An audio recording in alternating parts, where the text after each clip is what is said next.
ದೇವರ ಪರಿಶುದ್ಧ ನಾಮಕ್ಕೆ ಸ್ತೋತ್ರವಾಗಲಿ.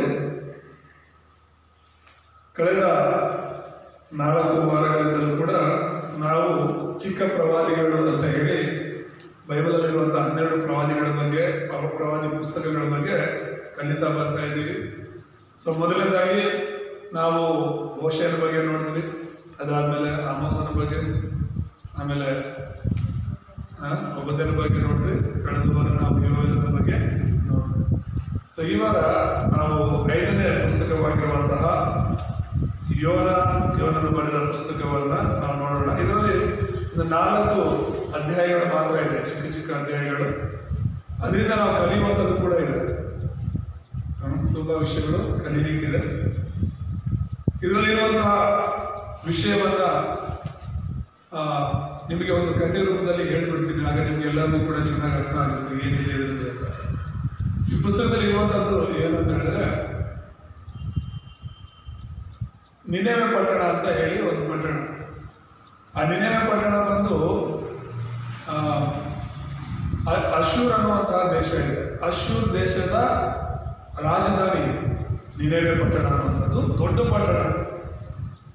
1,20,000 ಜನ ಇದ್ರಂತ ಆ ಪಟ್ಟಣದಲ್ಲಿ. ಅಂದರೆ ಆ ಕಾಲದಲ್ಲೇ 1,20,000 ಜನ ಅಂದರೆ ಎಷ್ಟು ದೊಡ್ಡ ಊರು ಇರ್ಬೋದು ಅದು, ಯೋಚನೆ ಮಾಡಿ.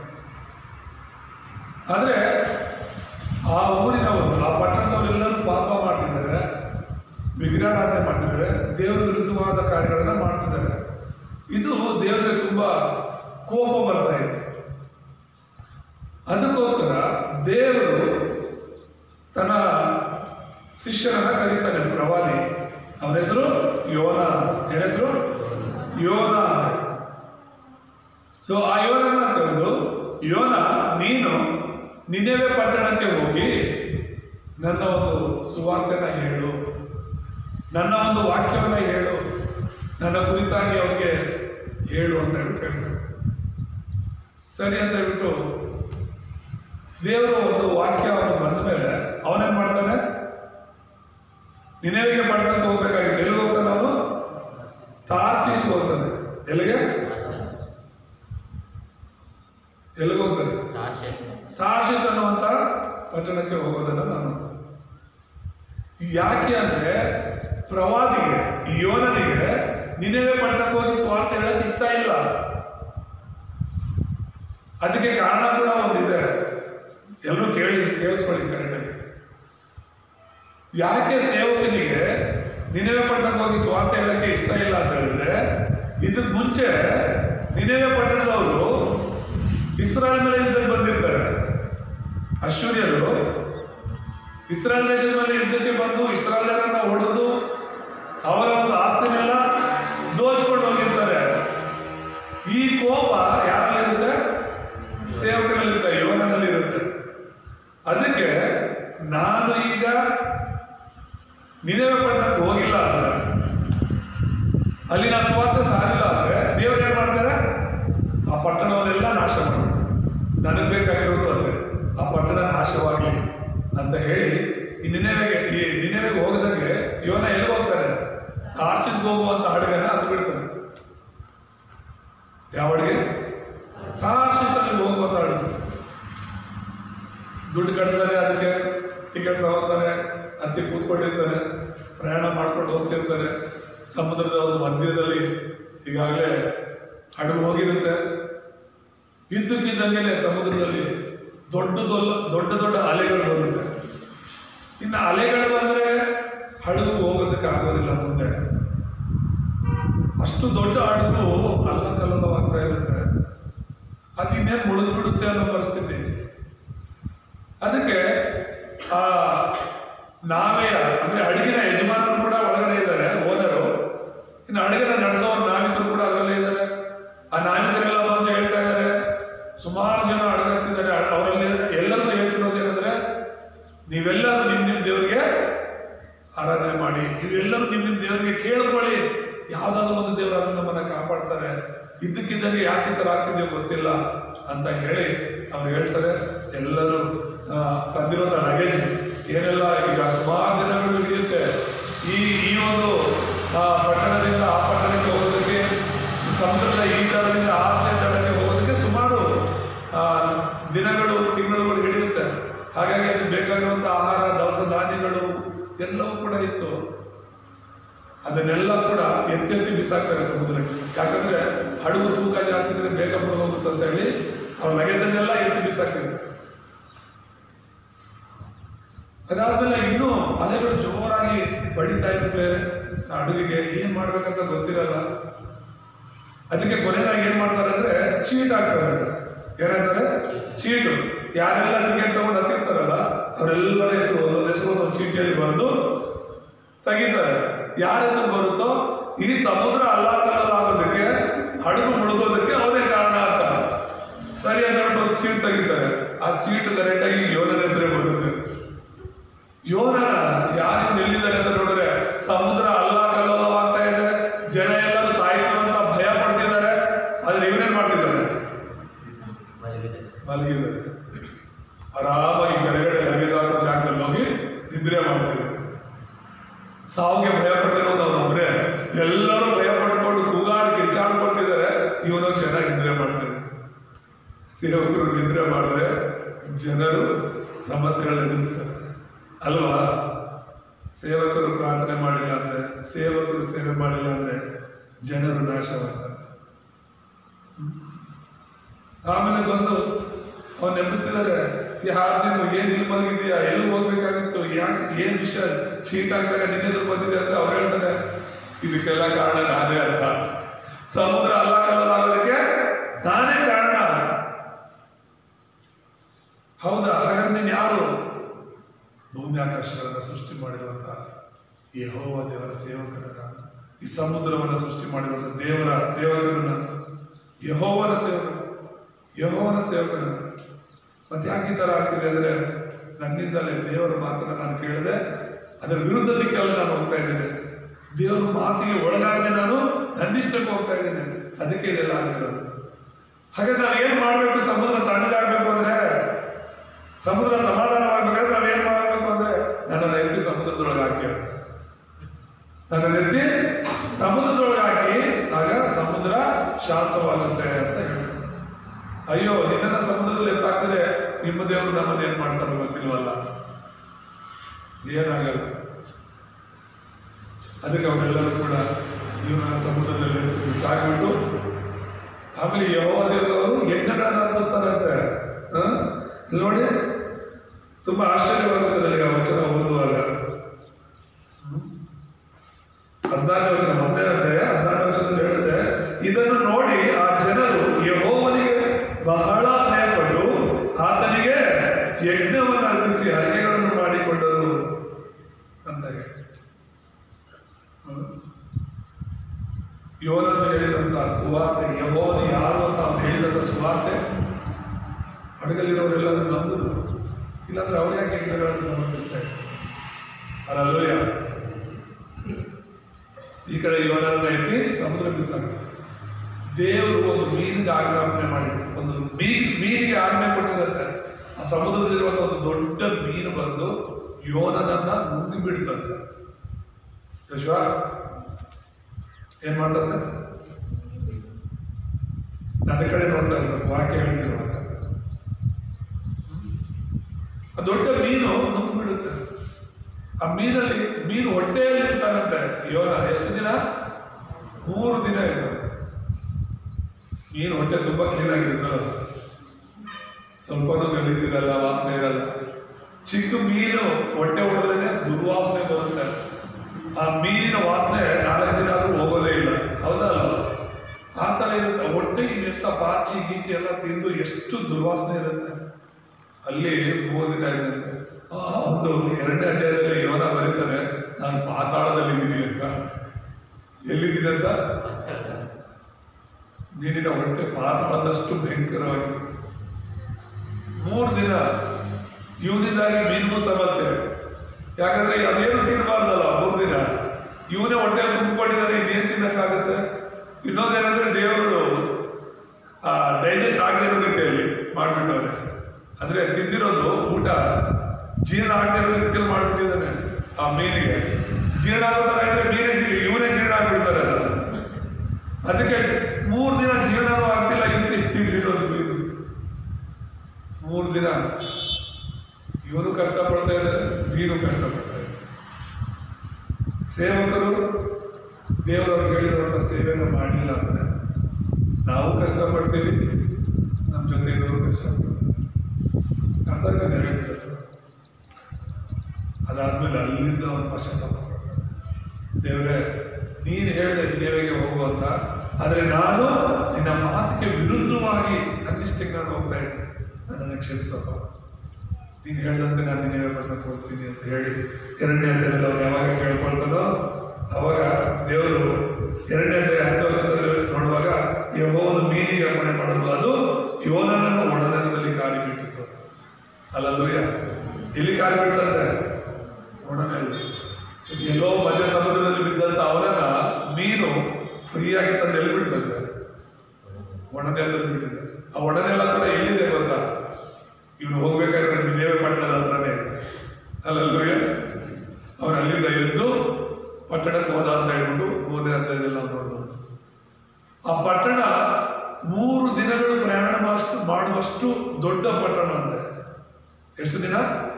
3 ದಿನ ಒಂದು ಪಟ್ಟಣದಲ್ಲಿ ನಡಿಬೋದು ಅಂದ್ರೆ ಎಷ್ಟು ದೊಡ್ಡ ಪಟ್ಟಣ ಇರ್ಬೋದು ಅಂತ ಯೋಚನೆ ಮಾಡಿ ನೋಡಿ. ನಿಮ್ಮ ಊರಲ್ಲಿ ಈ ಮೂಲೆಯಿಂದ ಆ ಮೂಲೆಗೆ ಹೋಗ್ಬೇಕು ಅಂದ್ರೆ ಎಷ್ಟೊತ್ತು ಹಿಡಿಯುತ್ತೆ? ಒಂದು 5 ನಿಮಿಷ ಹಿಡಿಯುತ್ತಂದ್ರೆ 5 ನಿಮಿಷ ಹಿಡಿಯೋ ಆ ಊರಲ್ಲೇ ಒಂದು 100 ಕುಟುಂಬಗಳಿದೆ ಅಂತ ಹೇಳಿದ್ರೆ 3 ದಿನ ನಡೆದ್ರು ಕೂಡ ಈ ಮೂಲೆಯಿಂದ ಆ ಮೂಲೆಗೆ ಹೋಗಕ್ಕೆ ಆಗದೆ ಇರುವಂತಹ ಊರು ಅಂದ್ರೆ ಇನ್ನೆಷ್ಟು ಕುಟುಂಬಗಳು, ಎಷ್ಟು ಸಾವಿರ ಜನ ಅಲ್ಲಿ ಇರ್ಬೋದು ಯೋಚನೆ. ಆ ದೊಡ್ಡ ಊರಲ್ಲಿ ಇವನು ಒಂದು ದಿನದಷ್ಟು ಪ್ರಯಾಣ ಮಾಡಿ ಸುಸ್ತಾಗಿರ್ತಾರಲ್ಲ, ಶುರು ಮಾಡಿದ ಸುವಾರ್ತೆ ಸಾರೋದಕ್ಕೆ. ಅದು ಏನು ಪೂರ್ಣ ಮನಸ್ಸಿನಿಂದಲೂ ಅವ್ರು ಸುವಾರ್ತೆ ಸಾರ್ತಿಲ್ಲ, ಅವ್ರು ಸಾಯ್ಬೇಕು ಅನ್ನೋದು ಇವನು ಹೇಳ್ತಿರೋದಿಲ್ಲ. ಏನು ಗೊತ್ತಾ? ನಿನೆವೆ ಪಟ್ಟಣದವರೇ, ಇನ್ನು 40 ದಿನದಲ್ಲಿ ದೇವರು ನಿಮ್ಮ ಪಟ್ಟಣವನ್ನ ಹಾಳು ಮಾಡ್ತಾನೆ ಅಂತ ಹೇಳ್ಬಿಟ್ಟು ಹೋಗ್ಬಿಟ್ಟು. ಏನಂತ? ಇನ್ನು 40 ದಿನದಲ್ಲಿ, ಅಂದ್ರೆ ಒಂದು 40 ದಿನ ನಂತರ ನಿನೆವೆ ಪಟ್ಟಣವನ್ನ ದೇವರು ನಾಶ ಮಾಡ್ತಾನೆ. ಅವನು ಸಾರಿದ ಸುವಾರ್ತೆ. ಅವ್ರು ಯಾರಾದೋ ದೇವರನ್ನ ಪೂಜೆ ಮಾಡ್ತಿದ್ದಾರೆ, ಯೆಹೋವ ದೇವರು ನಮ್ಮನ್ನ ನಾಶ ಮಾಡ್ತಾರ ಅಂತ. ಆ ಸುವಾರ್ತೆನ, ಆ ವಾಕ್ಯವನ್ನು ಕೇಳಿದ ತಕ್ಷಣ ನೀವು ನಂಬ್ತಿರೋ ಇಲ್ವೋ 3ನೇ ಅಧ್ಯಾಯವನ್ನು ಓದಿದ್ರೆ ಜನರೆಲ್ಲರೂ ಕೂಡ ಎದೆ ಬಳ್ಕೊಂಡು, ನಾವು ಪದೇ ಹೇಳ್ತಾ ಇದ್ದೀವಿ, ಯೇಸು ನಂಬ್ಕೊಳ್ಳಿ, ಸರಿಯಾಗಿ ದೇವ್ರಿಗಾಗಿ ಜೀವಿಸಿ, ಈ ತರ ಬದುಕಿ ದೇವ್ರಿಗೋಸ್ಕರ ಅಂತ ಹೇಳಿದ್ರೆ ಈ ಕಿವಿಗೆ ಹೋಗಿ ಈ ಕಿವಿಗೂ ಬರಲ್ಲ ಅನ್ಸುತ್ತೆ, ಇಲ್ಲಿಗೆ ವಾಪಸ್ ಬರುತ್ತೆ ಅನ್ಸುತ್ತೆ. ಪದೇ ದೇವ್ರ ಸೇವಕರು ಯೇಸು ಸ್ವಾಮಿಯನ್ನು ಯಾವ ರೀತಿ ಬದುಕಬೇಕು, ಯೇಸುಗೋಸ್ಕರ ಯಾವ ರೀತಿ ನಾವು ಸಾಕ್ಷಿ ಜೀವಿತವನ್ನು ಜೀವಿಸ್ಬೇಕು ಅಂತ ಪ್ರತಿ ವಾರ ನಾವು ಹೇಳ್ತಾ ಇದ್ರು ಕೂಡ ನಮ್ಮ ಜೀವಿತಗಳು ಬದಲಾಗಿಲ್ಲ. ಇನ್ನು ಇವನು ಹೇಳಿದಂತ ಸಿಂಪಲ್ ವಾಕ್ಯ, 40 ದಿನದಲ್ಲಿ ನಿನೆವೆ ಪಟ್ಟಣವನ್ನ ದೇವರು ನಾಶ ಮಾಡ್ತಾರೆ ಅಂತ ತಕ್ಷಣ ಆ ಜನರು ಅಷ್ಟು ಮಾತ್ರನೇ ಕೇಳಿಸ್ಕೊಂಡ್ರು, ಎದೆ ಬಡ್ಕೊಂಡ್ರು. ಅವ್ರು ಹೇಳ್ತಾರೆ, ಅಲ್ಲಿ ವಚನಗಳಿಂದ ನೀವು ಹೋದ್ರಿ, ಆಮೇಲೆ ಮನೆಗೆ ಹೋದ್ಮೇಲೆ 4 ಅಧ್ಯಾಯಗಳನ್ನು ಕೂಡ ಅವ್ರ ಬಟ್ಟೆಗಳನ್ನೆಲ್ಲ ಕಿತ್ಕೊಂಡು ಹರಿದಾಗ್ಬಿಟ್ಟು ಗೋಣಿ ಚೀಲಗಳನ್ನ ಕಟ್ಕೊಂಡ್ರಂತೆ.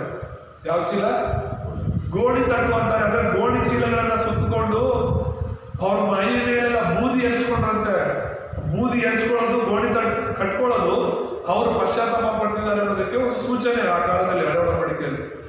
ನಾವು ಪಾಪ ಮಾಡಿದ್ದೇವೆ, ದೇವ್ರ ವಿರುದ್ಧವಾಗಿ ನಾವು ತಪ್ಪು ಮಾಡಿದ್ದೇವೆ, ದೇವರೇ ನಮ್ಮನ್ನು ಕ್ಷಮಿಸು ಅಂತ ಕೇಳ್ಕೊಳ್ಳೋದಕ್ಕೆ ಅವ್ರು ಆ ಥರ ಮಾಡಿ ಉಪವಾಸ ಇದ್ರು ಅಂತ ಹೇಳ್ಬಿಟ್ಟು ಬೈಬಲ್ ಹೇಳುತ್ತೆ. ಅವ್ರು ಮಾತ್ರ ಉಪವಾಸ ಇರಲಿಲ್ಲ, ಅವರ ದನ ಕರುಗಳಿಗೂ ಕೂಡ ನೀರು ಕೊಟ್ಟಿರುವಂತೆ. ಅವರು ದೇವರು ನಮ್ಮನ್ನ ಕಾಪಾಡೋ ತನಕ, ದೇವರು ನಮ್ಮ ಮೇಲೆ ಕೃಪೆ ತೋರಿಸೋ ತನಕ ನಾವು ಅನ್ನ ನೀರು ಮುಟ್ಟೋದೇ ಬೇಡ ಅಂತ ಹೇಳ್ಬಿಟ್ಟು ಅವರು ತಿಂದಿಲ್ಲ, ಅವರ ಜೊತೆಯಲ್ಲಿರುವಂತಹ ದನ ಕುರಿಗಳಿಗೂ ಏನು ಕೊಟ್ಟಿಲ್ಲ. ದೇವರ ಸ್ತೋತ್ರವಾಗಿ ಅವರು ದೇವರು ಯಾವಾಗ ಈ ನಿನೆವೆ ಪಟ್ಟಣದವರು ಪಶ್ಚಾತ್ತಾಪ ಪಟ್ಟರು, ದೇವರ ಕಡೆಗೆ ತಿರುಗಿಕೊಂಡ್ರು, ದೇವರ ಕನಿಕರವನ್ನ ದಯೆಯನ್ನು ಹುಡುಕಿದ್ರು, ಬೈಬಲಲ್ಲಿ ನಾವು ನೋಡ್ತೇವೆ ದೇವರು ಅವ್ರನ್ನ ಕಾಣಿಸ್ತಾರೆ. ಅಲ್ಲೂಯ್ಯ, ಅವರು ಅಶ್ಶೂರ್ಯ ದೇಶದವರು. ಇಲ್ಲಿ ಇಸ್ರಾಯೇಲ್ ಬಗ್ಗೆ ನಾನು ಮಾತಾಡ್ತಾ ಇಲ್ಲ. ಇಸ್ರಾಯೇಲಿಂದ ಎಷ್ಟೋ ದೂರ ಇರುವ, ಸಮುದ್ರದ ಆಚೆ ಇರುವಂತಹ ಆ ಪಟ್ಟಣವನ್ನು ಕೂಡ ದೇವರು ಪ್ರೀತಿ ಮಾಡಿದರು. ಅಶ್ಶೂರ್ಯವನ್ನು ಕೂಡ ದೇವರು ರಕ್ಷಿಸಬೇಕು ಅಂತ ಇಷ್ಟಪಟ್ಟರು. ಅದಕ್ಕೇನೆ ನಿನೆವೆ ಈ ಒಂದು ಇಸ್ರಾಯೇಲಿಂದ ಪ್ರವಾದಿಯನ್ನ ನಿನೆವೆ ಪಟ್ಟಣಕ್ಕೆ, ಅಶ್ಶೂರ್ಯ ಅನ್ನುವಂಥ ದೇಶಕ್ಕೆ ಸುವಾರ್ತೆ ಸಾರಕ್ಕಾಗಿ ಕಳಿಸ್ತಾ ಇದ್ದಾರೆ ದೇವರು. ಅಲ್ಲೂಯ. ಇವಾಗ ನಾವು ಕೂಡ ಒಂದು ವೇಳೆ ಪಾಕಿಸ್ತಾನಕ್ಕೆ ಹೋಗಿ ಸುವಾರ್ತೆ ಹೇಳುವವು, ಅಲ್ಲೆಲ್ಲ ಮುಸ್ಲಿಮ್ಸ್ ಇದ್ದಾರೆ, ಅವರೆಲ್ಲ ನಾಶವಾಗ್ತಿದ್ದಾರೆ ಅಂತ ಹೇಳಿದ್ರೆ ಪಾಕಿಸ್ತಾನವರ ಸಾಯಲಿ ಬಿಡಿ ಅಂತ ಅನ್ಕೊಳ್ತೀವಿ, ಅನ್ನೋ ಗೊತ್ತಿಲ್ಲ. ಯಾಕಂದ್ರೆ ಅವ್ರ ಶತ್ರುಗಳು ನಮ್ಮ ದೇಶವನ್ನು ಹಾಳು ಮಾಡಬೇಕು ಅಂತ ಕಾಯ್ತಾ ಇದ್ದಾರೆ, ದೇವರು ಅವ್ರನ್ನ ನಾಶ ಮಾಡಲಿ ಅಂತ. ಆ ಕಾಲದಲ್ಲಿ ನಿನ್ನೆ ಪಟ್ಟ ಕೂಡ ಯೋಧನಿಗೆ ಅದೇ ಥರ ಇತ್ತು. ಅರ್ಥ ಆಗ್ತಿದೆ ಹೇಳ್ತಿರೋದು. ಆದರೆ ಯೋಧನಿಗೆ ದುಃಖ ಆಗುತ್ತೆ. 4ನೇ ದಿನದಲ್ಲಿ ನಾವು ನೋಡುವಾಗ ಅವನೊಂದು ಬೆಟ್ಟ ಹತ್ತಿ ಕೂತ್ಕೊಂಡು ದೇವ್ರು ಯಾವಾಗ ನಾಶ ಮಾಡ್ತಾರಂತ ನೋಡ್ತಿರ್ತಾರೆ, ರಕ್ಷಣೆ ಮಾಡ್ತಾರಂತಲ್ಲ. ಯಾವಾಗ ನಾಶ ಆಗುತ್ತೋ ಅಂತ ನೋಡ್ತಿದ್ರೆ ದೇವರು ಅವನ್ನ ಕನಿಕರಿಸ್ತಾರೆ. ಅದಕ್ಕೆ ತುಂಬಾ ಬಿಸಿಲು, ಅವನು ಗುಡ್ಡದ ಮೇಲೆ ಇರ್ತಾನೆ, ಒಂದು ಚಿಕ್ಕ ಮರದ ಕೆಳಗೆ ಇರ್ತಾನೆ. ದೇವರೊಂದು ಬಿಸಿಲಿಗೆ ಅವ್ರು ಕಷ್ಟಪಡ್ತಿದ್ರೆ ದೇವರೊಂದು ಸೋರೆ ಗಿಡವನ್ನ ಬೆಳೆಸ್ಬಿಡ್ತಾರಂತೆ, ಅಷ್ಟು ಬಿಸಿಲಲ್ಲೂ ಕೂಡ. ಆ ಸೋರೆ ಗಿಡದ ನೆರಳಲ್ಲಿ ಇವನು ಇರ್ತಾನೆ, ನೋಡ್ತಿರ್ತಾನೆ ನಿನ್ನೆ ಪಟ್ಟ ಯಾವಾಗ ನಾಶವಾಗುತ್ತೆ. ಆದ್ರೆ ದೇವ್ರು ಏನ್ ಮಾಡ್ತಾರೆ, ಅದನ್ನ ನಾಶ ಮಾಡಲ್ಲ. ಈ ಸೋರೆ ಗಿಡವನ್ನ ಒಂದು ಹುಳ ಬಂದು ಕಚ್ಬಿಡುತ್ತೆ, ಆ ಸೋರೆ ಗಿಡ ಒಣಗೋಗುತ್ತೆ. ಇವನಿಗೆ ಏನು ಕೋಪ ಆದ್ರೆ ಆ ಬಿಸಿಲಲ್ಲಿ ಸೋರೆ ಗಿಡ ಬೇರೆ ಒಣಗೋಗಿರೋದು ನೋಡಿ, ದೇವರೇ ಯಾಕೆ ನನಗೆ ತರ ಕಷ್ಟ, ಸೋರೆ ಗಿಡ ಯಾಕೆ ಒಣಗೋಯ್ತು, ಸೋರೆ ಗಿಡ ಯಾಕೆ ಒಣಗಿಸ್ಬಿಟ್ಟೆ ಅಂತ ಹೇಳ್ತಾರೆ. ಅದಕ್ಕೆ ದೇವ್ರು ಹೇಳ್ತಾರೆ, ಒಂದು ದಿನದಲ್ಲಿ ಬಂದು ಒಂದು ದಿನದಲ್ಲಿ ಒಣಗೋಗಿರುವಂತಹ ಸೋರೆ ಗಿಡದ ಮೇಲೆ ನಿಮ್ಗೆ ಇಷ್ಟೊಂದು ಪ್ರೀತಿ ಇರುವಾಗ, ಬಲಗೈಗೂ ಎಡಗೈಗೂ ವ್ಯತ್ಯಾಸ ಗೊತ್ತಿಲ್ಲದೆ ಇರುವಂತಹ 1,20,000 ಜನರು ಈ ನಿನ್ನೆ ಪಟ್ಟಣದಲ್ಲಿರುವಾಗ ನಾನು ಅವನ್ನ ಕನಿಕರಿಸೋದು ತಪ್ಪು ಅಂತ ಹೇಳ್ತೀರ. Alleluia, alleluia. ಸೊ ದೇವರಿಗೆ ಎಲ್ಲದಕ್ಕಿಂತ ಹೆಚ್ಚಾಗಿ ಆತ್ಮಗಳು ಮುಖ್ಯ, ನಮ್ಮ ಆತ್ಮಗಳು ಮುಖ್ಯ. ಅಲ್ಲೂಯ. ಇಡೀ ಒಂದು ಯೋನನ ಒಂದು ಪುಸ್ತಕದಲ್ಲಿರುವಂತಹ ಒಂದು ವಿಷಯಗಳನ್ನ ಕಥೆ ರೂಪದಲ್ಲಿ ನಿಮ್ಗೆ ಹೇಳಿದೆ, ಅರ್ಥ ಆಗಿದೆ ಅನ್ಸುತ್ತೆ. ಅಲ್ಲೂಯ. ಹಾಗಾಗಿನೇ ಇವತ್ತು ನಾವು ನೋಡ್ತಿರುವಂತದ್ದು ಏನಂದ್ರೆ ಅಂಶ, ನಾವು ದೇವರ ಸೇವೆಯಲ್ಲಿದ್ದೇವೆ ಎಂಬುದಾಗಿ.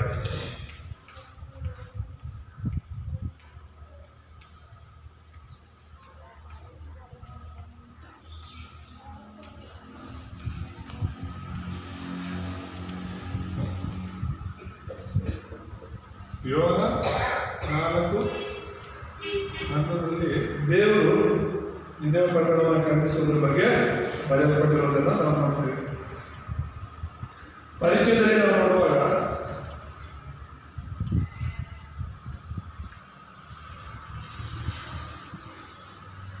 ಮೂರು ವಿಷಯಗಳು ನೋಡೋಣ. ಯೋನ ಅಂದರೆ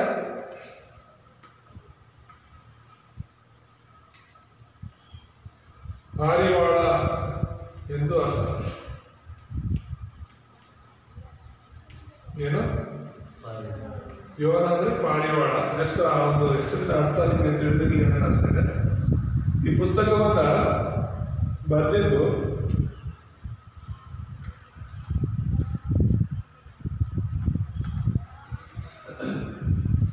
ಕ್ರಿಸ್ತಪೂರ್ವ ಅಂದ್ರೆ ಯೇಸು ಕ್ರಿಸ್ತನು ಬರುವುದಕ್ಕೆ ಮುಂಚೆ 793ರಿಂದ 753 ಎಂಬುದಾಗಿ ನೋಡ್ತೇವೆ. ಮತ್ತೆ ಮೂರನೇ ವಿಷಯ ಏನಂದ್ರೆ ಇವಾಗ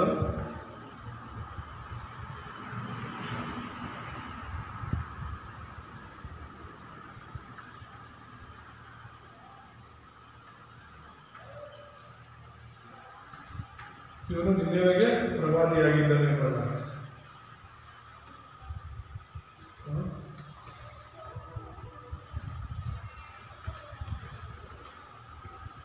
ಆ ನಿನ್ನೆವೆ ಅನ್ನುವಂಥದ್ದು ಅಶ್ಶೂರ್ ದೇಶದ ಒಂದು ರಾಜಧಾನಿ ಆಗಿತ್ತು ಅಂತ ಹೇಳಿ ನಾನು ಈಗಾಗಲೇ ಹೇಳಿದೆ ನಿಮಗೆ. ಮುಖ್ಯ ಸಂದೇಶದಲ್ಲಿ ನಾವು ನೋಡುವಾಗ ಮುಖ್ಯವಾಗಿ 3 ವಿಷಯಗಳನ್ನ ನೋಡೋಣ. ಮೊದಲನೇದಂದ್ರೆ ನಿನ್ನೆವೆಯ ಪಾಪಗಳು ಅಂತ ನೋಡೋಣ. ಎರಡನೇದಾಗಿ ಯೋನನ ಅವಿಧೇಯತೆ.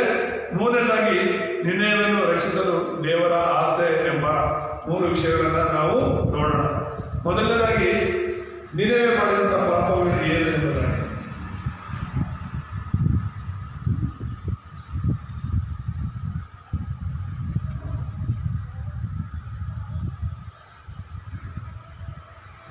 ನಿನ್ನೆವೆ ಮಾಡಿದಂತ ಪಾಪಗಳನ್ನು ನಾವು ನೋಡುವಾಗ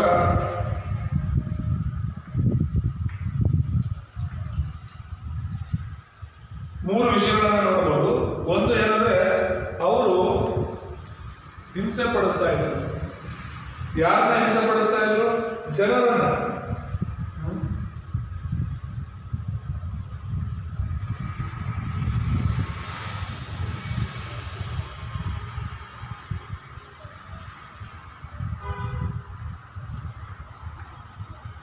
ಇತರರನ್ನ ಅವರು ಹಿಂಸೆ ಪಡಿಸಿ ಕೊಲೆ ಮಾಡ್ತಾ ಇದ್ರು ಎಂಬುದಾಗಿ ನೋಡ್ತೇವೆ. ಎರಡನೇದಾಗಿ ವಿಗ್ರಹಾರಾಧನೆ ಮಾಡ್ತಿದ್ರು ಅಂತ ಹೇಳಿ. ಅವರ ಎರಡನೇ ಪಾಪ ವಿಗ್ರಹಾರಾಧನೆ. ಅದು ಇಸ್ತಾರ್ ಮತ್ತು ಇನ್ನೊಂದು ವಿಗ್ರಹ ಅವರು ಪೂಜೆ ಮಾಡ್ತಾ ಇದ್ದಿದ್ದು ನೆಬು ಅಂತ ಹೇಳಿ. ಸೊ ಈ ಇಸ್ತಾರ್ ಮತ್ತು ನೆಬು ಅನ್ನುವಂತಹ ವಿಗ್ರಹಗಳನ್ನು ಅವರು ಪೂಜೆ ಮಾಡ್ತಾ ಇದ್ರು. ಅದು ದೇವರಿಗೆ ಇಷ್ಟವಾಗ್ತಾ ಇರಲಿಲ್ಲ. ಮೂರನೇ ಪಾಪ ಅವರು ಮಾಡ್ತಾ ಇದ್ದೇನೆಂದ್ರೆ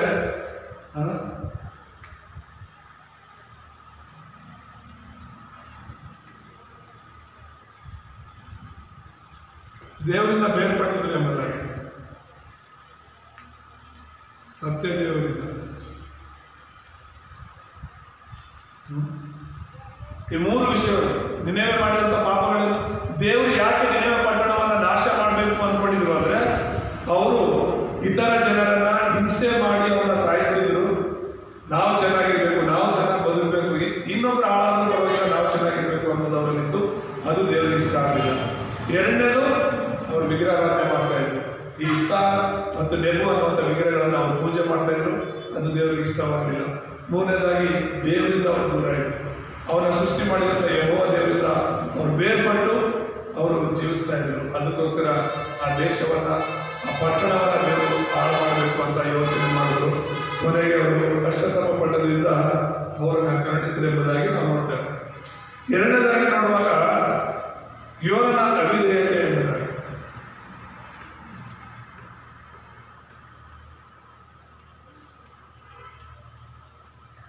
ಯೋನನ ಅವಿಧೇಯತೆ ಎಂಬುದಾಗಿ ಯೋನ 1:3 ನಾವು ನೋಡಬಹುದು. ಇದರಲ್ಲಿ ಮೂರು ವಿಷಯಗಳನ್ನು ನಾವು ನೋಡುವಾಗ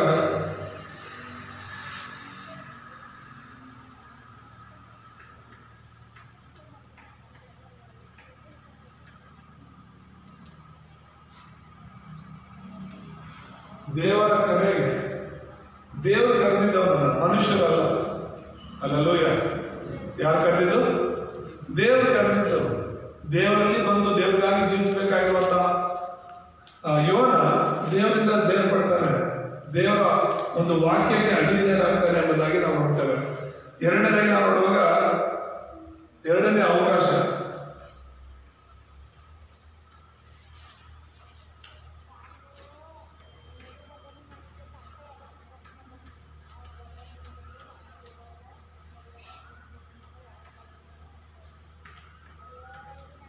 ಅವನು ವಿಧೇಯನಾಗಲು ದೇವರು ಅವನಿಗೆ ಇನ್ನೊಂದು ಅವಕಾಶವನ್ನ ಕೊಡೋದನ್ನು ನಾವು ನೋಡ್ತೇವೆ. ಇವನ 2ನೇ ಅಧ್ಯಾಯದಲ್ಲಿ 1-10 ಮತ್ತೆ 1-3 ನಾವು ಓದುವಾಗ ದೇವರು ಮತ್ತೊಂದು ಅವಕಾಶವನ್ನ ಕೊಡ್ತಾನೆ. ಅದೇ ರೀತಿ ನಾನು ನೀನು ಕೂಡ ನಾವು ವಿಫಲರಾದರೆ ದೇವರು 2ನೇ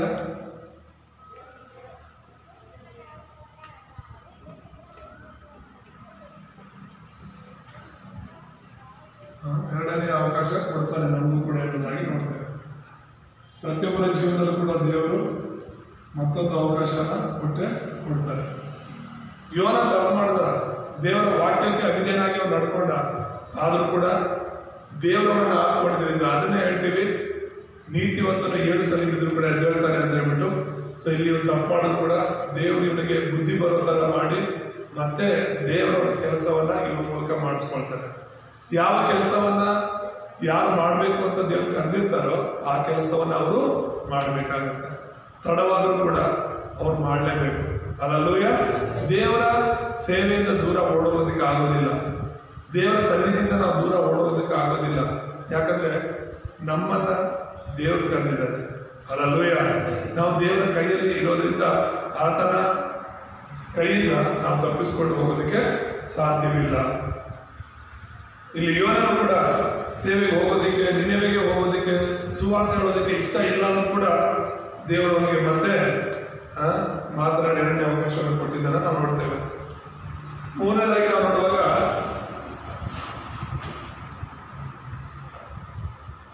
ನಿನೆವೆಯನ್ನು ರಕ್ಷಿಸಲು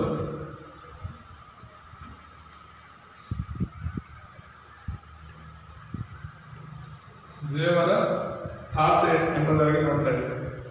ನಿನೆವೆ ಪಟ್ಟಣ ಅಷ್ಟು ದೊಡ್ಡ ಪಟ್ಟಣವನ್ನ ನಾನು ಕಾಪಾಡಬೇಕು, ನಾನು ರಕ್ಷಿಸಬೇಕು. ಅಲ್ಲಿ 1,20,000 ಜನ ಇದ್ದಾರೆ.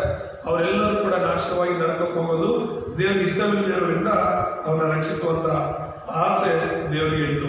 ಅವರಿಗೆ ಒಂದು ಅವಕಾಶವನ್ನು ಕೊಟ್ಟರು. ಒಂದು ವೇಳೆ ಅವರು ದೇವರನ್ನು ನಂಬಿಲ್ಲ ಅಂದಿದ್ರೆ ಅವರು ಪಶ್ಚಾತ್ತಾಪ ಪಟ್ಟು, ದೇವರೇ ನಾನು ಮಾಡಿದ ತಪ್ಪು, ನನ್ನನ್ನು ಕ್ಷಮಿಸು, ಈಗ ನಾನು ನಿನ್ನ ಕಡೆಗೆ ತಿರುಗ್ತಾ ಇದ್ದೇನೆ ಎಂಬುದಾಗಿ ಆ ಜನರೇನಾದ್ರೂ ದೇವರ ಕಡೆ ತಿರುಗಿಲ್ಲ ಅಂದಿದ್ರೆ ಆ 1,20,000 ಜನರನ್ನು ಕೂಡ ದೇವರು ನಾಶ ಮಾಡ್ತಿದ್ರು. ಆದ್ರೆ ಅವರು ದೇವರ ಕಡೆ ತಿರುಗಿದ್ರು ಎಂಬುದಾಗಿ ನಾವು ಮಾಡ್ತೇವೆ. ಇಲ್ಲಿ ಯೋನ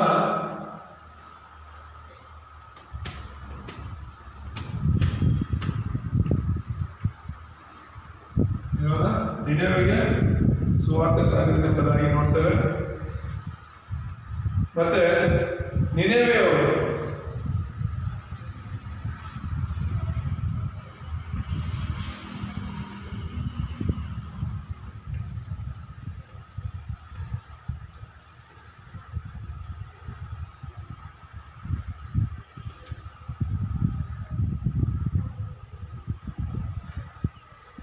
ಪಶ್ಚಾತ್ತಾಪಪಟ್ಟು ದೇವರ ಕಡೆಗೆ ತಿರುಗಿದ್ರು ಎಂಬುದಾಗಿ ನೋಡ್ತೇವೆ. 3:4 ನೋಡಿದ್ರೆ 4ರಿಂದ 10ನೇ ವಚನ ತನಕ ಏನಿದೆ. 3:4 ಓದುವಾಗ ನೋಡಿ, ಅಲ್ಲಿ ನಾನು ಓದ್ತೇನೆ. ಯೋನನು ಪಟ್ಟಣದಲ್ಲಿ ಸೇರಿ ಮೊದಲು ದಿನ 1 ದಿವಸದ ಪ್ರಯಾಣದಷ್ಟು ದೂರ ನಡೆದು 40 ದಿನಗಳಾದ ಮೇಲೆ ನಿನೆವೆಯು ಕೆಳಲ್ಪಡುವುದು ಎಂದು ಸಾರತೊಡಗಿದನು. ಇದನ್ನು ಕೇಳಿ ನಿನೆವೆಯವರು ದೇವರಲ್ಲಿ ನಂಬಿಕೆ ಇಟ್ಟು ಉಪವಾಸವನ್ನು ಗೊತ್ತು ಮಾಡಿ ಸಾರಿದರು. ದೊಡ್ಡವರು ಮೊದಲುಗೊಂಡು ಚಿಕ್ಕವರ ತನಕ ಎಲ್ಲರೂ ಗೋಣಿತಟ್ಟನ್ನು ಸುತ್ತಿಕೊಂಡರು. ಯೋನನ ಪ್ರಕಟಣೆಯು ನಿನೆವೆಯ ಅರಸನಿಗೆ ಮುಟ್ಟಲು ಅವನು ಸಿಂಹಾಸನದಿಂದ ಎದ್ದು ತನ್ನ ನಿಲುವಂಗಿಯನ್ನು ತೆಗೆದು ಬಿಟ್ಟು ಗೋಣಿತಟ್ಟನ್ನು ಸುತ್ತಿಕೊಂಡು ಬೂದಿಯಲ್ಲಿ ಕೂತನು. ಇದಲ್ಲದೆ ಅವನು ತನ್ನ ಮತ್ತು ರಾಜ್ಯಾಧಿಕಾರಿಗಳ ಆಜ್ಞೆಯನ್ನಾಗಿ ಜನ, ಪಶು, ಮಂದೆ, ಹಿಂಡು ಇವುಗಳು ಏನು ರುಚಿ ನೋಡದಿರಲಿ, ತಿನ್ನದಿರಲಿ, ಕುಡಿಯದಿರಲಿ, ಜನರಿಗೂ ಪಶುಗಳಿಗೂ ಗೋಣಿತಟ್ಟು ಒದಿಕೆಯಾಗಲಿ, ಎಲ್ಲರೂ ದೇವರಿಗೆ ಬಲವಾಗಿ ಮೊರೆ ಇಡಲಿ. ಒಬ್ಬೊಬ್ಬನು ತನ್ನ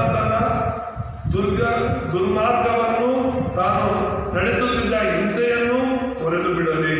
ಹಲ್ಲೆಲೂಯ.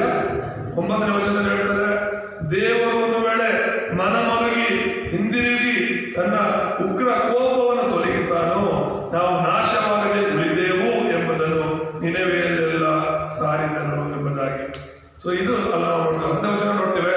ದೇವರು ನಿನೆವೆಯರ ಕಾರ್ಯಗಳನ್ನು ನೋಡಿ ಅವರು ತಮ್ಮ ದುರ್ಮಾರ್ಗದಿಂದ ತಿರುಗಿಕೊಂಡರೆಂದು ತಿಳಿದು ಮನ ಮರುಗಿ ತಾನು ಅವರಿಗೆ ಮಾಡುವೆನೆಂದು ಪ್ರಕಟಿಸಿದ್ದ ಕೇಡನ್ನು ಮಾಡದೆ ಬಿಟ್ಟನು.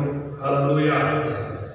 ಯಾವ ನಿನೆವೆ ಪಟ್ಟಣವನ್ನ ನಾಶ ಮಾಡ್ತೀನಿ ಅಂತ ದೇವರು ಹೇಳಿದ್ರು, ಇವರು ಈ ರೀತಿಯಾಗಿ ಪಶ್ಚಾತ್ತಾಪ ಪಟ್ಟು ದೇವರ ಕಡೆ ತಿರುಗಿದ್ರಿಂದ ಅವನ್ನ ನಾಶ ಮಾಡದೆ ರಕ್ಷಿಸುವುದೆಂಬುದಾಗಿ ನಾವು ನೋಡ್ತೇವೆ.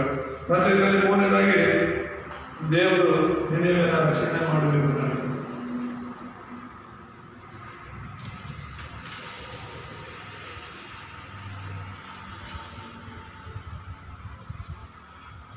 ದೇವರು ನಿನೆವೆಯನ್ನು ರಕ್ಷಿಸುವುದೆಂಬುದಾಗಿ ಈಗಾಗಲೇ 3ನೇ ಅಧ್ಯಾಯ 10ನೇ ವಚನದಲ್ಲಿ ನಾವು ನೋಡ್ತೇವೆ. ನಮ್ಮ ಜೀವಿತಗಳನ್ನು ಕೂಡ ದೇವರು ರಕ್ಷಿಸಬೇಕು ಅಂದರೆ ನಮ್ಮ ಒಂದು ಮಾರ್ಗಗಳಿಂದ, ದುರ್ಮಾರ್ಗಗಳಿಂದ, ದೇವರಿಗೆ ಇಷ್ಟವಿಲ್ಲದಿರುವಂತಹ ಮಾರ್ಗಗಳಿಂದ, ನಾನು ಆಗಲೇ ಹೇಳಿದೆ, ಇವರ ಒಂದು ಪಾಪಗಳೇನು, ನಿನೆವೆಯವರ ಪಾಪಗಳೇನು ಅಂತ ನಾವು ನೋಡುವಾಗ ಅವರು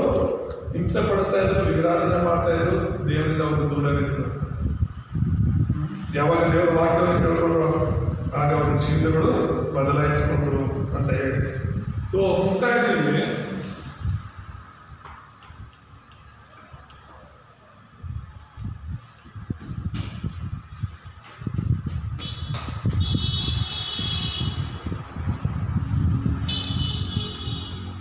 ಒಂದು 3 ವಿಷಯಗಳನ್ನು ನಾವು ತಿಳ್ಕೊಳ್ಳೋಣ. ಇವತ್ತಿನ ಈ ವಾಕ್ಯದಿಂದ ದೇವರು ನಮಗೆ ತಿಳಿಯಪಡಿಸೋದೇನೆಂದರೆ, ನಾವು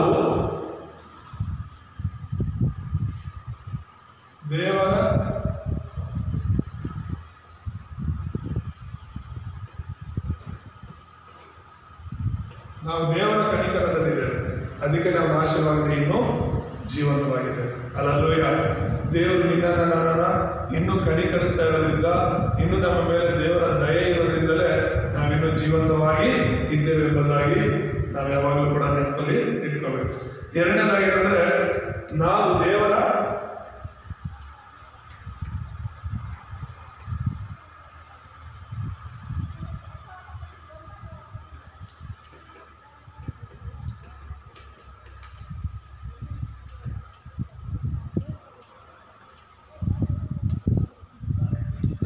ಸಾರ್ವಭೌಮತ್ವದಲ್ಲಿ ಇದ್ದೇವೆ ಎಂಬುದು. ಸಾರ್ವಭೌಮತ್ವ ಅಂದ್ರೆ ಏನು? ಸಾರ್ವಭೌಮತ್ವ ಅಂದ್ರೆ ಏನು? ಎಲ್ಲವೂ ಕೂಡ ಈಗ ಯೇಸುಸ್ವಾಮಿ ಕೂಡ ಹೇಳ್ತಾರೆ, ನಮ್ಮ ಒಂದೊಂದು ಕೂದಲು ಕೂಡ ದೇವರ ಎಣಿಕೆಯಲ್ಲಿದೆ ಎಂಬುದಾಗಿ. ಅಲ್ಲಲ್ಲೂಯ್ಯ. ಪ್ರತಿಯೊಂದು ನನ್ನ ಜೀವನದಲ್ಲಿ, ನನ್ನ ಕುಟುಂಬದಲ್ಲಿ, ನನ್ನ ಕೆಲಸ ಕಾರ್ಯದಲ್ಲಿ ಏನೇ ನಡೆದ್ರು ಕೂಡ ಅದು ದೇವರ ಚಿತ್ತವಾಗಿರುತ್ತೆ. ಅದು ಒಳ್ಳೆಯದಕ್ಕಾಗಿಯೇ ಇರುತ್ತೆ. ಅಲ್ಲಲ್ಲೂಯ್ಯ. ಈಗ ಯೋಸೇಫನನ್ನ ಅವರ ಅಣ್ಣ ತಮ್ಮಂದ್ರು ಮಾರ್ಬಿಟ್ರು, ದುಡ್ಡಿಗೆ ಐಗುಪ್ತ ದೇಶಕ್ಕೆ ಮಾರ್ಬಿಟ್ರು. ಅವನಿಗದು ಕಷ್ಟ, ಅದು ಅವನಿಗದು ಹಿಂಸೆ. ನನ್ನ ಅಣ್ಣಂದ್ರೆ ನನ್ನನ್ನು ಮಾರ್ಬಿಟ್ರಲ್ಲ ಅಂತ ಹೇಳ್ಬಿಟ್ಟು, ದೇವ್ರ ಜೊತೆ ಇದ್ದೀನಿ, ದೇವ್ರು ನನ್ನ ಜೊತೆ ಇದ್ದಾರೆ, ದೇವರಲ್ಲಿ ನಾನು ಅಷ್ಟು ನಂಬಿಕಸ್ಥನಾಗಿದ್ದೀನಿ, ದೇವರನ್ನ ನಾನು ನಂಬ್ತಾ ಇದ್ದೀನಿ, ಆದ್ರೂ ಕೂಡ ನನ್ನ ಅಣ್ಣ ತಮ್ಮದ ತರ ಮಾರ್ಬಿಟ್ರಲ್ಲ, ತಿಳಿಯದೇ ಇರುವ ದೇಶಕ್ಕೆ, ತಿಳಿದೇ ಇರುವ ಭಾಷೆಯವರ ಮಧ್ಯದಲ್ಲಿ ನಾನು ಕಷ್ಟಪಡ್ಬೇಕಾಗಿತ್ತಲ್ಲ ಅಂತ ಯಾವತ್ತೂ ಕೊರಗಲಿಲ್ಲ. ಅವನ ಯಾವತ್ತೂ ಕೂಡ ಅವನನ್ನು ಅವ್ರು ಮೋಸಪಡಿಸ್ಕೊಂಡಿಲ್ಲ. ದೇವ್ರ ನನ್ನ ಜೊತೆ ಇದ್ದಾರೆ, ದೇವರು ನನ್ನ ಮರ್ತಿಲ್ಲ, ನಾನು ಆತನ ಸಾರ್ವಭೌಮತ್ವದಲ್ಲಿ, ಆತನ ಅಧಿಕಾರದಲ್ಲಿ ನಾನು ಇದ್ದೇನೆ ಅಂತ ಹೇಳಿ ಅವನು ನಂಬುದ. ಅದಕ್ಕೋಸ್ಕರ ಹಂತವಾಗಿ ಐಗುಪ್ತ ದೇಶದ ಸರ್ವಾಧಿಕಾರಿಯಾಗಿ ಅವನು ಮಾರ್ಪಟ್ಟರು. ಕೊನೆಗೆ ಅಣ್ಣ ತಮ್ಮಂದ್ರೆ ಬಂದು ಅವನು ಯಾವ ರೀತಿ ಕನಸ್ಕೊಂಡಿದ್ನೋ ಅದೇ ರೀತಿಯಲ್ಲಿ ಬಂದು ಅವನ ಪಾದದಲ್ಲಿ ಅಡ್ಡ ಬೀಳ್ತಾನೆ.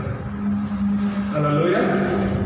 ಯೋಸೇಫನ ಅಣ್ಣ ತಮ್ಮಂದ್ರು ಅವನಿಗೆ ಯಾವಾಗ ಒಂದು 37ನೇ ಅಧ್ಯಾಯದಲ್ಲಿ, ಆದಿಕಾಂಡ 37ರಲ್ಲಿ ಅವನಿಗೆ ಕನಸು ಬಿಡುತ್ತಲ್ಲ, ಅಣ್ಣ ತಮ್ಮಂದ್ರು ಬಂದು ಅಡ್ಡ ಬೀಳೋದು, ಅದನ್ನು ಹೇಳಿದಕ್ಕೆ ಅವ್ರು ಹೊಟ್ಟೆ ಕಿಚ್ಚಿಬಿಟ್ಟು ಮಾರ್ಬಿಟ್ಟಿದ್ದು.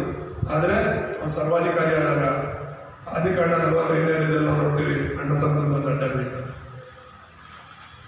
ಇವನೇ ನಮ್ಮ ತಮ್ಮ ಅಂತ ಗೊತ್ತಾದ್ಮೇಲೆ ಅವ್ರು ಭಯ ಪಡ್ತಾರೆ, ನಾವಿವನ್ನ ಮಾರ್ಬಿಟ್ಟಿದ್ವಲ್ಲ, ಎಲ್ಲಿ ನಮ್ಮನ್ನ ಅದೆಲ್ಲ ಹಳೇದೆಲ್ಲ ನೆನಪಿಟ್ಕೊಂಡು ನಮ್ಮನ್ನು ಕೂಡ ಸಾಯಿಸ್ಬಿಡ್ತಾನೋ ಅಂತ ಹೇಳ್ಬಿಟ್ಟು. ಆದ್ರೆ ಅವ್ರು ಹೇಳೋ ಮಾತೇನು ಗೊತ್ತಾ? ಈ ಮಾತು, ನೀವಲ್ಲ ನನ್ನನ್ನು ಮಾಡಿದ್ದು, ನನ್ನನ್ನು ಮಾಡಿದ್ದಕ್ಕೆ ನೀವೇನೋ ದುಃಖ ಪಡಬೇಡಿ, ದೇವರು ನನ್ನನ್ನು ಇಲ್ಲಿ ಕಳಿಸ್ಕೊಂಡಿದ್ದು. ಅಲ್ಲಲ್ಲೂಯ್ಯ. ಹೌದು, ದೇವರೇ ಅವನನ್ನ ಒಂದು ಪೋಟಿಫರ ಮನೆಗೆ ಕಳಿಸಿದ್ದು, ದೇವರೇ ಅವನನ್ನ ಜೈಲಿಗೆ ಕಳಿಸಿದ್ದು, ದೇವರೇ ಅವನನ್ನ ಅರಮನೆಗೆ ಕಳಿಸಿದ್ದು. ಯಾಕಂದ್ರೆ ಅವನು ದೇವರ ಮಗ. ನಾನು ನೀನು ಅಷ್ಟೇ, ನಾವು ದೇವರ ಮಕ್ಕಳಾಗಿರೋದ್ರಿಂದ ನಮ್ಮ ಜೀವನದಲ್ಲಿ ಒಳ್ಳೇದು ನಡೆದ್ರು ಕೆಟ್ಟದ್ದು ನಡೆದ್ರು ಕೂಡ ನಮ್ಗೆ ಕೆಟ್ಟದಾಗಿರ್ಬೋದು, ಆದರೆ ಅದರಿಂದಲೇ ದೇವರು ಒಳ್ಳೆಯದನ್ನು ಮಾಡಲಿಕ್ಕೆ ಶಕ್ತರಾಗಿದ್ದಾನೆ. ಅಲ್ಲಲ್ಲೂಯ್ಯ. ಇಲ್ಲಿ ಯೋನ ನಮಗೆ ಕಾಣಿಸೋ ಥರ, ನಾನು ಆಗಲೇ ಹೇಳಿದ ಹಾಗೆ, ಯೋನನ ಎಲ್ಲಿಗೆ ಹೋಗ್ತಾ ಇದ್ದಾನೆ? ತಾರ್ಷೀಷ್ಗೆ ಹೋಗ್ತಾ ಇದ್ದಾನೆ. ಆದರೆ ಅದು ಕೂಡ ದೇವರ ಸಾರ್ವಭೌಮತ್ವದಲ್ಲಿತ್ತು, ಅದು ಕೂಡ ದೇವರ ಅಧಿಕಾರದಲ್ಲಿತ್ತು ಎಂಬುದಾಗಿ ನಾವು ನೋಡ್ತೇವೆ. ಆ ದೇವರ ಅಧಿಕಾರದಲ್ಲಿ ನಾವು ಇರೋದನ್ನ ನೋಡುವಾಗ ಏನಂತ ಇದ್ದೀನಿ? ಯೋನ ದೇವರ ಅಧಿಕಾರದಲ್ಲಿ ಇರೋದನ್ನ ನೋಡುವಾಗ ಅಲ್ಲಿಂದ ಏನಾಗುತ್ತೆ? ಅವನು ಯಾವಾಗ ಅಲ್ಲಿ ದೇವರ ಬಗ್ಗೆ ಹೇಳ್ತಾನೋ, ಆ ಹಡಗಲ್ಲಿರೋರಿಗೆಲ್ಲ ಆ ದೇವ್ರು ಯಾರು ಅಂತ ಅವ್ರು ಹೇಳ್ತಾರೋ, ಆಗ ಅವರೆಲ್ಲರೂ ಕೂಡ ದೇವರು ಭಯ ಪಡೋದ, ಅವ್ರು ಕೂಡ ದೇವರಿಗೆ ಯಜ್ಞಗಳನ್ನು ಅರ್ಪಿಸ್ತಾರೆ. ಅವ್ರು ಕೂಡ ಅವನಲ್ಲಿ ಭಯ, ಭಕ್ತಿ ಇಟ್ಟು ನಂಬಿಕೆ ಎಂಬುದಾಗಿ ಯೋಚನೆ. ಅಂದ್ರೆ ಇವನು ಓಡೋಗ್ಬೇಕು ಅಂತ ನೋಡದ, ಆದ್ರೆ ಆ ಹಡಗಲ್ಲಿ ಪ್ರಯಾಣ ಮಾಡೋನು ಕೂಡ ರಕ್ಷಿಸಬೇಕು ಅನ್ನೋದು ದೇವರ ಚಿತ್ತವಾಗಿದೆ. ಅಲ್ಲಲ್ಲೂಯ್ಯ. ಸೊ ನಾನು ಹೇಳ್ತಿರೋದು, ನೀನು ದೇವರಿಂದ ಕರೆಯಲ್ಪಡೋನಾಗಿದ್ರೆ, ನೀನು ದೇವರ ಕನಿಕರದಲ್ಲಿದ್ರೆ, ದೇವರ ಸಾರ್ವಭೌಮತ್ವದಲ್ಲಿರ್ತೀಯ, ನೀನು ಎಲ್ಲೇ ಇದ್ರೂ ಕೂಡ ದೇವರಿನ ಜೊತೆ ಇದ್ದು ನಿನ್ನನ್ನು ನಡೆಸ್ತಾರೆ. ಹಾಗಾಗಿ ಮೂರನೇದಾಗಿ ನಾವು ಮರೆಯಬಾರದಾಗಿರೋದು ಏನಂದ್ರೆ, ಇವತ್ತಿನ ಸಂದೇಶದ ಅಂಶ, ನಾವು ದೇವರ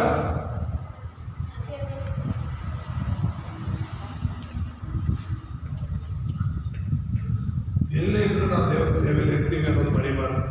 ಪ್ರತಿ ಮುಂಜಾನೆ ನಾನು ಹೇಳ್ತಾನೆ ಇರ್ತೀನಿ, ನಾವು ಸಭೆಯಲ್ಲಿದ್ರು, ನಾವು ಮನೆಯಲ್ಲಿದ್ರು, ನಾವು ಗ್ರಾಮದಲ್ಲಿದ್ರು, ನಾವು ಕೆಲಸಕ್ಕೆ ಹೋದ್ರು, ಸ್ಕೂಲ್ಗೆ ಹೋದ್ರು, ನಾವು ಯಾರ ಸೇವೆಯಲ್ಲಿದ್ದೀವಿ? ದೇವರ ಸೇವೆಯಲ್ಲಿದ್ದೀವಿ. ನಾವು ದೇವರ ಸೇವಕರು ಅನ್ನೋದು ಮರಿಬಾರ್ದು. ನಾವು ದೇವರ ಸುವಾರ್ತಿಕರು ಅನ್ನೋದು ಮರಿಬಾರ್ದು. ದೇವರೇ ನಮ್ಮನ್ನ ಆ ಜಾಗದಲ್ಲಿ ಇಟ್ಟಿದ್ದಾರೆ. ನೀವು ಕೆಲಸಕ್ಕೆ ಹೋಗ್ತಿರ್ತೀರಾ, ಆ ಕೆಲಸದ ಜಾಗದಲ್ಲಿ ದೇವ್ರು ನಿಮ್ಮನ್ನ ಅಲ್ಲಿ ಇಟ್ಟಿರೋದು. ಏನಕ್ಕೆ ಇಟ್ಟಿರೋದು? ಅವ್ರು ಏನ್ ಮಾಡ್ತಾರೋ ಅದನ್ನ ನೀವು ಮಾಡೋಕ್ಕಲ್ಲ. ಅವ್ರು ಏನ್ ತಪ್ಪು ಮಾಡ್ತಾರೋ ಅದನ್ನ ನೀವು ಮಾಡೋಕ್ಕಲ್ಲ. ಅವ್ರೇನ್ ಪಾಪ ಮಾಡ್ತಾರೋ ಆ ಪಾಪ ನೀವು ಮಾಡಬೇಕು ಅಂತ ಅಲ್ಲ. ಅವ್ರಿಗೆ ಸುವಾರ್ತೆ ಹೇಳಿ ಅವ್ರನ್ನ ದೇವ್ರ ಕಡೆ ನಡೆಸಬೇಕು ಅಂತ ದೇವ್ರು ನಿಮ್ಮನ್ನ ಇಟ್ಟಿರೋದು. ಹಲ್ಲೆಲೂಯಾ. ಈಗ ಯೋನನ ಹಡಗಲ್ಲಿ ಪ್ರಯಾಣ ಮಾಡ್ತಿದ್ದ. ಏನಕ್ಕೆ? ಹಡಗಲ್ಲಿರೋರೆಲ್ಲ ರಕ್ಷಣೆ ಹೊಂದಬೇಕು ಅಂತ. ಈ ಯೋನ ನಿನವೆ ಪಟ್ಟಣಕ್ಕೆ ಹೋದ. ಏನಕ್ಕೆ? ಅವರೆಲ್ಲರೂ ಕೂಡ ದೇವ್ರ ಕಡೆ ತಿರುಗಬೇಕು ಅಂತ. ಹಲ್ಲೆಲೂಯಾ. ಹಾಗಾಗಿ ನೀನು ಎಲ್ಲೇ ಹೋದ್ರು, ನೀನೇನೇ ಕೆಲಸ ಮಾಡ್ತಾ ಇದ್ರು ಕೂಡ ನೀನು ದೇವರ ಸೇವಕನಾಗಿದೆಯಾ ಅನ್ನೋದು, ದೇವರ ಸೇವೆಯಲ್ಲಿದೆಯಾ ಅನ್ನೋದು ಮರಿಬಾರ್ದು. ವಿ ಆರ್ ಆರ್ ಮಿಷನ್ ಅಂತ ಹೇಳಿ ನಾವೆಲ್ಲೇ ಹೋದರೂ ಪರಲೋಕದ ಸೇವೆಯಲ್ಲಿರ್ತೇವೆ. ಈಗ ನೀವೆಲ್ಲಾದ್ರೂ ಹೋದಾಗ ದೇವ ಮನೆ ಕೆಲಸಕ್ಕೋ ನೀವು ಹೋದಾಗ ಬೆಳಗ್ಗೆ ನೀವು 9 ಗಂಟೆಗೆ ಅಲ್ಲಿ ಶುರು ಮಾಡಿದ್ರೆ ಕೆಲಸ ಅಂದರೆ ಸಂಜೆ 4 ರಿಂದ 5 ಗಂಟೆ ತನಕ ಮಾತ್ರನೇ ಆ ಮೇಸ್ರಿಗೋ ಅಥವಾ ಆ ಒಂದು ಮನೆ ಯಜಮಾನನಿಗೋ ಅವನು ಹೊಲದ ಯಜಮಾನನಿಗೋ ನೀವು ಒಳಗಾಗಿರ್ತೀರಾ. ಅವ್ರು ಹೇಳಿದಾಗ ನೀವು ಕೇಳ್ತಿರ್ತೀರ. ಆ ಟೈಮ್ ಆಯಿತು ಅಂದರೆ ಅವ್ರು ಹೇಳೋದು ಕೇಳ್ತೀರ ನೀವು? ಇಲ್ಲ, ಎತ್ಕೊಂಡು ನಿಮ್ದು ಏನಿದೆಯೋ ಎತ್ಕೊಂಡು ಬರ್ತಾನೆ ಇರ್ತೀರಿ. ಯಾಕಂದ್ರೆ ಟೈಮ್ ಆಗೋಗಿರುತ್ತೆ. ಅದ್ರ ನಂತರ ಅವ್ರು ಚಿಕ್ಕ ಕೆಲಸ ಹೇಳೋದು ಮಾಡೋದಕ್ಕೆ ನೀವು ರೆಡಿ ಇರಲ್ಲ. ನಾಳೆ ನೋಡ್ಕೋಣ ಅಂತ ಬಂದ್ಬಿಡ್ತೀರ. ಆದರೆ ಯಾವ ಟೈಮು ಆ ಕೆಲಸಕ್ಕಾಗಿ ನೀವು ಕೊಟ್ಟಿರ್ತಾರೋ ಆ ಟೈಮಲ್ಲಿ ಅವ್ರು ಏನು ಹೇಳಿದ್ರು ನೀವು ಮಾಡಲೇಬೇಕಾಗುತ್ತೆ ಕೆಲಸಕ್ಕಾಗಿ. ನಾವು ಏನೋ ದಿನಕ್ಕೆ ಭಾನುವಾರ ಮಾತ್ರನೇ 2 ಗಂಟೆ ದೇವ್ರ ಸೇವೆಯಲ್ಲಿ ಇದ್ದೀವಿ, ಬೆಳಗ್ಗೆ ಮಾತ್ರನೇ ಒಂದು ಅರ್ಧ ಗಂಟೆ ಪ್ರಾರ್ಥನೆ ಇದ್ದೀವಿ ಅಲ್ಲ. ದಿನದ 24 ಗಂಟೆ ನಮ್ಮ ದೇವರ ಸೇವೆಯಲ್ಲಿ ಇದ್ದೀವಿ. ಕೂತರು, ನಿಂತರು, ಮಲಗರು, ಎಲ್ಲೇ ಪ್ರಯಾಣ ಮಾಡಿದ್ರು ನಾವು ಸೇವೆಯಲ್ಲಿದ್ದೀವಿ. ಹಲ್ಲೆಲೂಯಾ. ಹಾಗೆ ಕ್ರಿಸ್ತನಿಗಾಗಿ ನಾವು ಸಾಕ್ಷಿಗಳಾಗಿ ನಿಲ್ಲೋಣ. ದೇವರು 1,20,000 ಜನರನ್ನ ಯೋನನ ಒಂದು ಸಂದೇಶದಿಂದ ರಕ್ಷಣೆ ಮಾಡಿದ ಹಾಗೆ, ಪೇತ್ರನ ಸಾಯದ ಒಂದು ಸಂದೇಶದಿಂದ 3,000 ಜನ ರಕ್ಷಣೆ ಹೊಂದಿದ ಹಾಗೆ, ನಿನ್ನ ಮೂಲಕ ನನ್ನ ಮೂಲಕ ದೇವರ ಅನೇಕರನ್ನ ರಕ್ಷಣೆ ಮಾಡಬೇಕು ಅಂತಲೇ ಆತನ ಸೇವೆಯಲ್ಲಿ ನಮ್ಮನ್ನು ನಿಲ್ಲಿಸಿದ್ದಾರೆ. ಆತನಿಗಾಗಿ ನಾವು ಸಾಕ್ಷಿಗಳಾಗಿ ಜೀವಿಸೋಣ. ಈ ವಾಕ್ಯದಿಂದ ದೇವರು ನಮ್ಮನ್ನ ಆಶೀರ್ವಾದ ಮಾಡಲಿ. ಪ್ರಾರ್ಥನೆ ಮಾಡಿಕೊಳ್ಳೋಣ. ನಮ್ಮನ್ನು ಬಹಳವಾಗಿ ಪ್ರೀತಿಸುವ ನಮ್ಮ ತಂದೆಯ ದೇವರೇ, ನಿಮ್ಮ ನಾಮಕ್ಕೆ ಕೋಟಿ ಸ್ತೋತ್ರ. ಅದು ಸ್ವಾಮಿ, ನಾವು ನಿಮ್ಮ ಸೇವೆಯಲ್ಲಿದ್ದೇವೆ ಅನ್ನುವಂತಹ ಒಂದು ಸತ್ಯವನ್ನ ದೇವರೇ ನಮಗೆ ತಿಳಿಯಪಡಿಸಬೇಕಾಗಿ ಸ್ತೋತ್ರ. ನಾವೇನೇ ಮಾಡಿದ್ರು ಕೂಡ ನಿಮ್ಮ ಚಿತ್ತ ನಮ್ಮ ಜೀವಿತದಲ್ಲಿ ನೆರವೇರಬೇಕಾಗಿ ನಾವು ಪ್ರಾರ್ಥಿಸ್ತೇವೆ. ಅಪ್ಪ ದೇವರೇ, ಸ್ತೋತ್ರ ಕರ್ತನೆ, ಯೋನನ ಜೀವಿತದಿಂದ ನಾವು ಕಲಿತಂತಹ ವಿಷಯಗಳು, ನಿಮ್ಮ ಕನಿಕರ ನಮ್ಮ ಮೇಲೆ ಇದೆ, ನಿಮ್ಮ ಸಾರ್ವಭೌಮತ್ವದಲ್ಲಿ ನಾವಿದ್ದೇವೆ, ನಿಮ್ಮ ಸೇವೆಯಲ್ಲಿ ನಾವಿದ್ದೇವೆ ಅನ್ನುವಂಥದ್ದನ್ನು ನಾವು ತಿಳಿದುಕೊಂಡು ಸಾಕ್ಷಿಗಳಾಗಿ ಜೀವಿಸಲು ಸಹಾಯ ಮಾಡಿ. ಕ್ರಿಸ್ತನಾದ ಯೇಸುವಿನಲ್ಲಿ ಪ್ರಾರ್ಥಿಸಿಕೊಳ್ಳುತ್ತೇವೆ ತಂದೆ. ಆಮೆನ್.